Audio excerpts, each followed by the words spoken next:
Hello everyone, আসসালামু আলাইকুম। সবাই কেমন আছেন? আমার ছোট মেয়ের ফ্রেন্ডের জন্মদিন, এই জন্য গিফট কিনতে এসেছি। আমরা কয়েকজন মিলে যাব, সেই জন্য সবাই এখানে যার যার মতো গিফট নিচ্ছিলাম। আর যেহেতু মেয়েটা বড়ই হয়ে গিয়েছে, 5 ইয়ার্স, এই জন্য খেলনা দিয়ে আর কি হবে, মার জন্য কাজের সব জিনিস নিয়েছি। আর এটা রাস্তা দিয়ে আমরা ওদের বাড়িতে যাচ্ছিলাম, সন্ধ্যার আগে যাব। আর ওখানে আমি কখনো যাই নাই। আর কেক কাটতে হবে সন্ধ্যার দিকে। ওদের বাসায় চলে এসেছি। আর ওদের বাসার পাশে কিন্তু একটা পুকুর মতো জায়গা আছে, খোলামেলা। আর শহরের বাচ্চারা একদম বন্দি থাকে, এই জন্য আমরা এসেছি।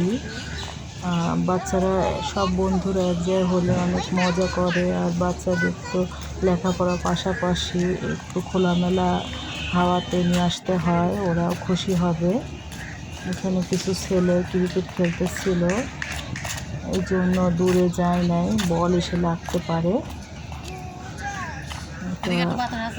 নারায়ণগঞ্জ আজিম মার্কেট স্থানটার নাম। তো এখানে বেশ বিকেলবেলায় ভালো লাগছিল, কিন্তু গরম ছিল অতিরিক্ত। পরে কেক কাটার সময় হয়েছে, সব বন্ধুরা দেখো কীভাবে নাচানাচি করতেছে, অনেক আনন্দে আছে। আর এই বয়সের বাচ্চারা তো কেক দেখলে খুবই এক্সাইটেড থাকে। আর এখন সন্ধ্যা যেহেতু হয়েছে, কেক কাটবে আর আমরা তাড়াতাড়ি বাসায় চলে যাব। এখানে সব বন্ধুরা এক জায়গায় হয়ে খেলছিল। এখন কেকটা নিয়ে এসেছে, এখন কেক কাটা হবে। প্রথমে একটা কেক কেটেছে, পরে আর একটা কেক কাটবে। আর বাচ্চাটার নাম রোজা, ওর 5 ইয়ার্স। সব বন্ধুরা মিলে কেকটা কেটেছে। আর এখন হচ্ছে বিরিয়ানি দিয়েছে আমাদের খেতে। আমরা